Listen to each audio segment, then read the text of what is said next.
ఈ మంకీస్ వస్తే నాకొకటే టెన్షను. ఏంటంటే, మా అరటి చెట్లకి గెలలున్నాయి కదా! అరటి గెలలు. ఒకటైతే రెడీగా ఉంది. కాయలుగానే ఉంది. పళ్ళైతే అవ్వలేదు. ఇవి కాయలు కూడా తినేస్తాయని ఒక ఆవిడ చెప్పడం.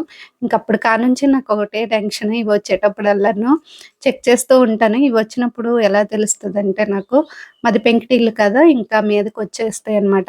మా పెంకుల మీదకొచ్చేటప్పుడు సౌండొస్తది. అప్పుడు ఓకే. ఇవొచ్చాయని నాకర్థమవుతాయనమాట. ఇంకా నేను విండోలో నుంచి ఇలా చెక్ చేస్తూ ఉంటాను. ఏమో అరటి చెట్లు వైపు వెళ్తాయేమో అని చెప్పి. ఇంకా అస్సలు వెళ్ళవండి. వచ్చినప్పుడల్లా ఇలా సింతకాయలయితే తినేసి వెళ్ళిపోతాయనమాట. ఇక్కడ చూసారు కదా! మీకు కూడా చూపిద్దామని వీడియో తీశాను. సింతకాయలు ఎలా తినేస్తుందో.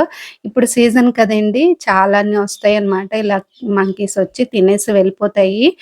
ఇక్కడైతే చాలా ఎక్కువున్నాయండి. మా క్వార్టర్స్ లోపలే కాదు, మా క్యాంప్‌లో మొత్తం ఉన్నాయి. ఎక్కడ చూసినా సరే సింతకాయల చెట్లే కనిపిస్తూ ఉంటాయి.